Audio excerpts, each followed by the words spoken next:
Pada kali ini kami akan mewawancarai Bapak Alwi Shihab. Kita tahu Bapak Alwi Shihab pertama kali semakin dikenal luas oleh publik di Indonesia setelah menjadi Menteri Luar Negeri Indonesia pada tahun 99 hingga 2001 pada zaman almarhum Abdurrahman Wahid. Dan saat itu ketika kembali dari luar negeri ke Indonesia untuk memberikan sumbangsihnya pada bangsa, sempat disebut oleh Cak Nur sebagai mahkotanya cendekiawan Muslim saat itu. Untuk lebih jelasnya, tentu banyak cerita yang bisa kita gali dari Bapak Alwi Shihab, dan langsung saja kita mulai wawancara kami pada hari ini di Bincang Jalan kali ini. Selamat pagi Pak. Selamat pagi. Assalamualaikum warahmatullahi wabarakatuh. Ya Pak, ini kesempatan yang berharga buat kami Pak, karena akhirnya bisa mewawancarai Bapak. Dan tadi sempat disampaikan juga Bapak semakin dikenal luas di publik Indonesia setelah dipercaya oleh Gus Dur Abdurrahman Wahid untuk menjadi Menteri Luar Negeri. Pemilihan itu sendiri sebetulnya juga bukan sesuatu yang menjadi tradisi saat itu. Karena apa? Karena di Kemlu itu kan biasanya karir Pak saat itu ya. Sebelumnya Ali Alatas yang cukup lama, dan memang sebelumnya sempat ada Pak Mukhtar dari luar juga yang fokus untuk UNCLOS. Tapi Bapak kemudian muncul dari luar untuk menjadi menteri saat itu. Itu bagaimana ceritanya Pak? Sebenarnya Gus Dur memang ada jalinan hubungan perkawanan yang cukup lama dan beliau sebenarnya menarik saya dari Amerika. Memang hubungan kita itu sangat dekat. Tiap kali beliau ke Amerika mampir di tempat saya aturkan pertemuan, lecture dan sebagainya. Dan tiap kali saya ke Indonesia juga saya selalu bersama. Itu setelah saya berada di Amerika. Sebelumnya di Kairo di Timur Tengah hubungan kita juga baik dan erat, sehingga Gus Dur sewaktu setelah jatuhnya Pak Harto, era reformasi waktu itu, beliau betul-betul mendambakan ada partai yang dibidani oleh Nahdlatul Ulama. Jadi beliau datang ke Amerika waktu itu dan menyampaikan pada saya, mari kita sama-sama membangun partai kebangkitan bangsa bersama dengan para kiai, dan tentu kita harapkan kontribusi semuanya yang mempunyai afiliasi dan ideologi Nahdlatul Ulama yang notabene sebagai organisasi yang memperjuangkan Islam yang moderat, Islam yang berada di tengah antara dua ekstremitas, Islam yang mengayomi minoritas, dan Islam yang selama ini berkembang cukup pesat di tanah air. Nah, saya tentu saja terpanggil dan saya tinggalkan Amerika, walaupun keadaan saya waktu itu alhamdulillah cukup, ya kalau dari segi materi cukup ya, gaji sebagai profesor di Harvard cukup, dapat rumah, anak-anak juga terjamin pendidikannya dan sebagainya. Tapi saya melihat bahwa ajakan Gus Dur itu sangat genuine ya, betul-betul untuk mendirikan suatu partai yang bisa memberi warna kepada Indonesia, perpolitikan Indonesia, warna dari ideologi dan pemahaman Islam yang dipegang oleh keluarga besar Nahdlatul Ulama. Dan akhirnya saya tinggalkan Amerika, saya ikut bersama Gus Dur. Dari hari ke hari kita berkampanye dari satu kota ke kota lain, sampai akhirnya beliau diberi kepercayaan untuk menjadi presiden. Biasanya presiden itu selalu memilih menteri luar negerinya orang dekatnya. Itu yang sering, yang lazim ya. Dan memang sebelum saya diangkat oleh Gus Dur, Gus Dur juga sudah meramalkan jauh sebelumnya bahwa kalau nanti saya menjadi presiden, maka eh, Anda, Alwi, akan saya angkat menjadi Menteri Luar Negeri. Itu kapan ngomongnya, Pak? Ya, pada saat-saat Perjalanan itu. perjalanan dalam setelah PKB terbentuk, lalu politik dalam negeri waktu itu melihat sosok Gus Dur ini sebagai sosok pemersatu antar kelompok-kelompok. Waktu itu ada kelompok yang dinamakan apa itu ya, waktu itu ada apa garis tengah atau apa saya? Ya ada poros tengah. Nah, poros tengah. Jadi beliau merasa bahwa dengan dukungan baik tokoh Muhammadiyah, Pak Amin Rais, dan tokoh-tokoh Islam lainnya, beliau merasa bahwa kemungkinan besar beliau itu nantinya akan menjadi calon dari poros tengah dan akhirnya beliau menjadi presiden. Jadi pada saat-saat itu, karena memang pada saat-saat itu Gus Dur juga sering keluar negeri, diundang, menerima tamu-tamu asing di kantor PBNU waktu itu. Selalu saya diminta untuk mendampingi beliau. Dan bahkan kadang-kadang juga saya diperintahkan untuk menemui tokoh-tokoh tertentu yang berada di luar negeri. Untuk menjelaskan apa sebenarnya visi dari PKB dan sebagainya.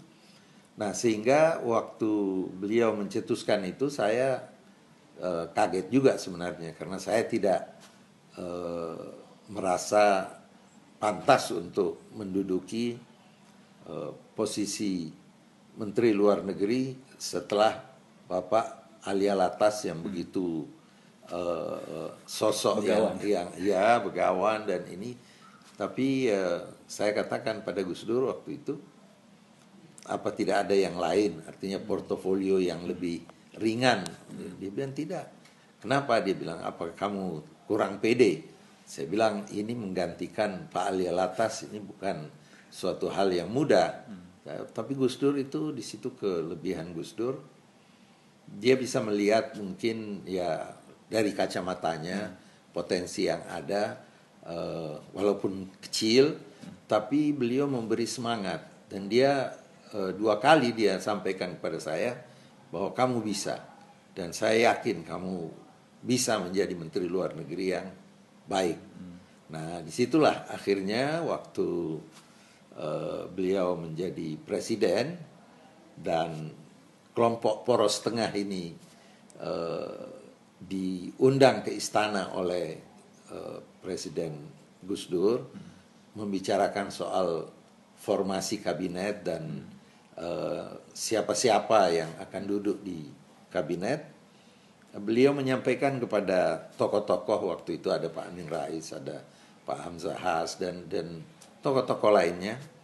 Dia katakan bahwa mari silahkan ajukan nama-nama, tapi ada 2 portofolio yang bagi saya adalah harga mati. Artinya saya tidak ingin ada yang mencampuri 2 portofolio ini. Menteri Agama untuk Pak Talha Hasan dan Menteri Luar Negeri untuk Pak Alwi Shihab. Saya waktu itu berada di bawah di istana, di beliau di Wisma di istana. Wisma itu berapa tingkat ya? Mereka tokoh-tokoh ini berada di atas berembuk, mungkin ada 8-9 orang tokoh-tokoh yang mendukung Gus Dur di waktu itu di parlemen. Nah, saya berada di bawah dengan beberapa teman. Begitu Pak Amin Rais turun dari atas, dia langsung mendatangi saya dan berjabat tangan dan mengatakan, selamat ya Pak Alwi. Oh, saya bilang, ada apa? Nah, ini Presiden Gus Dur mengatakan bahwa Anda salah satu yang dianggap tidak bisa diganggu gugat oleh keputusannya. Anda diangkat sebagai Menteri Luar Negeri. Oh, saya bilang, saya hanya bersyukur saja. Jadi memang Gus Dur melihat bahwa selain perkawanan juga mungkin beliau merasa bahwa saya bisa membantu untuk memuluskan visi beliau di di bidang polisi luar negeri, sehingga saya diangkat menjadi Menteri Luar Negeri.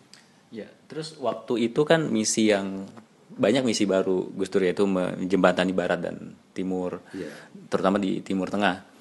Kemudian salah satu yang waktu itu cukup menyita perhatian publik adalah membuka hubungan dagang dengan Israel. Mungkin ini sudah beberapa kali Pak Alwi jelaskan ke publik, tapi ada hal yang khas mungkin penjelasan yang karena kan tradisinya di Indonesia juga kita memandang Israel adalah penjajah sesuai dengan undang-undang dasar kita. Nah itu bagaimana? Bagaimana Gus Dur melihat persoalan itu dan bagaimana Pak Alwi menerjemahkannya dalam politik luar negeri? Ya, sebenarnya Gus Dur dalam hal ini pragmatis, tapi pada saat yang sama dia juga dia mendasarkan keputusannya atau usulannya itu pada suatu hal yang cukup mengandung arti idealisme juga. Idealismenya itu apa? Bagaimana membangun Indonesia setelah keadaan yang begitu porak-poranda. Pada awal reformasi, keadaan ekonomi kita itu sangat terpuruk. Itu satu. Jadi dia terdorong bagaimana caranya untuk meningkatkan investasi dari luar negeri, mendapatkan dukungan Barat yang notabene yang punya uang, yang punya kekuatan ekonomi, sehingga dia mencari celah bagaimana caranya untuk bisa mendapatkan hal-hal tersebut untuk kepentingan pembangunan di Indonesia setelah keadaan ekonomi terpuruk pada masa-masa akhir masa Pak Harto. Itu satu. Yang kedua, idealisme yang saya juga bisa sampaikan mungkin bahwa Gus Dur tidak pernah lepas keyakinannya dari upaya mendukung perjuangan Palestina untuk menjadi suatu negara yang merdeka dan mengupayakan agar ada solusi yang cukup baik bagi Palestina dan tentunya juga bagi Israel sehingga mereka bisa hidup berdampingan secara damai. Jadi ada penyelesaian yang betul-betul diharapkan terjadi. Nah, itu idealisme Gus Dur.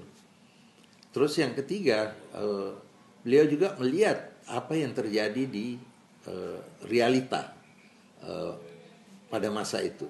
Pada masa itu kita melihat bahwa, dan sampai sekarang saya kira, lobby Yahudi ini sangat kuat.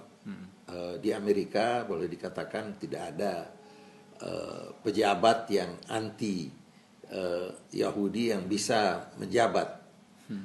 Karena apa? Karena lobby ini sangat kuat.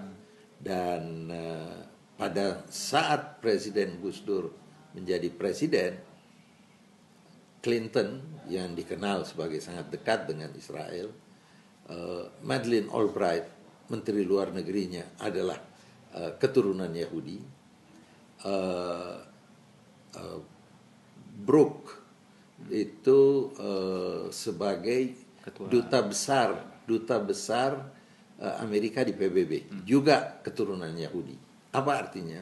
Bahwa Amerika baik public opini maupun pejabat tertinggi di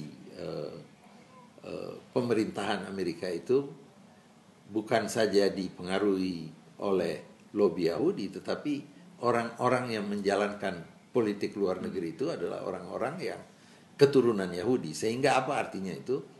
Bahwa Gus Dur mau menunjukkan objektivitasnya terhadap kelompok Yahudi.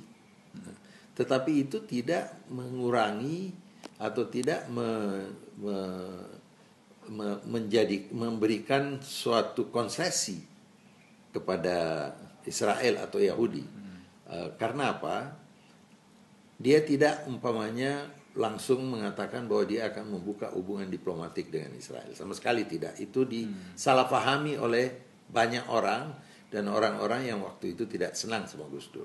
Bahwa Gus Dur akan membuka hubungan diplomatik.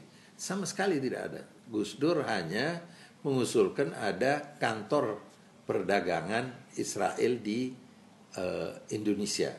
Dia katakan bahwa negara-negara Arab yang berdampingan dengan Israel bahkan sudah mempunyai hubungan diplomatik. Ada Mesir, ada Yordan, ada Maroko, ada Turki. Itu hubungan diplomatik lebih tinggi daripada hubungan yang sifatnya dagang saja. Kenapa Indonesia tidak memanfaatkan situasi di mana lobby Yahudi yang begitu kuat di Amerika, bagaimana pejabat-pejabat Amerika yang berketurunan Yahudi bisa menjadi pendukung Indonesia dalam meningkatkan kesejahteraan bangsa Indonesia melalui investasi, melalui dorongan kepada pengusaha-pengusaha besar di Amerika untuk masuk ke Indonesia, dan dengan demikian situasi ekonomi dan kesejahteraan bangsa itu bisa ditingkatkan melalui satu kalau mau dikatakan pengorbanan kecil, yaitu suatu kantor dagang di mana di Jakarta umpamanya. Lalu Gus Dur juga dari segi pandangan keagamaan, orang berdagang sama Yahudi itu bukan suatu hal yang tabu. Nabi Muhammad sendiri berdagang sama orang Yahudi, bahkan beliau meninggal dalam keadaan perisainya itu masih digadaikan kepada pedagang Yahudi. Artinya apa? Nabi juga tidak melarang orang berdagang sama orang Yahudi. Lalu di samping itu, kalau kita melihat realita, dan Gus Dur itu mengatakan, coba lihat hubungan dagang antara Malaysia dengan Israel itu jauh lebih besar daripada hubungan dagang Indonesia dengan Israel. Walaupun di sana semangat anti Yahudi luar biasa. Jadi Gus Dur mengatakan bahwa marilah kita ini realistis, jangan menunjukkan hipokrisi, kemunafikan. Kita membutuhkan sesuatu dari Barat, ya kita memberikan sedikit dari konsesi kecil dengan membuka kantor dagang di Jakarta. Melalui kantor itu kita bisa lalu mendapatkan manfaat bagi bangsa Indonesia tanpa mengorbankan prinsip. Apa yang dikorbankan? Dan ternyata sekarang kita melihat setelah Gus Dur meninggalkan istana lebih dari 10 tahun, dulu waktu saya Menlu dikecam kalau saya umpamanya bertemu dengan orang-orang Yahudi atau pejabat Israel. Tetapi hari ini Menlu dengan mudah saja bisa bertemu dengan taruhlah counterpartnya di PBB atau di tempat lain, sehingga sebenarnya Gus Dur ini mempunyai visi pemikiran yang jauh ke depan, lebih jauh daripada yang terjadi pada masanya. Dan hari ini sebenarnya hubungan negara-negara Timur Tengah dengan Israel ya tetap saja ada, walaupun akhirnya kita atau Gus Dur pada waktu itu tidak melanjutkan niatnya untuk membuka misi dagang. Tapi latar belakangnya adalah bagaimana Indonesia ini lebih maju, bagaimana kesejahteraan bangsa ini bisa ditingkatkan, bagaimana kita memberi konsesi kecil, namun hasil dari itu kita bisa mendapatkan hal yang besar dengan investasi, dukungan, dan dorongan kepada investor-investor Barat, baik dari Amerika maupun dari Eropa, untuk membantu ekonomi Indonesia.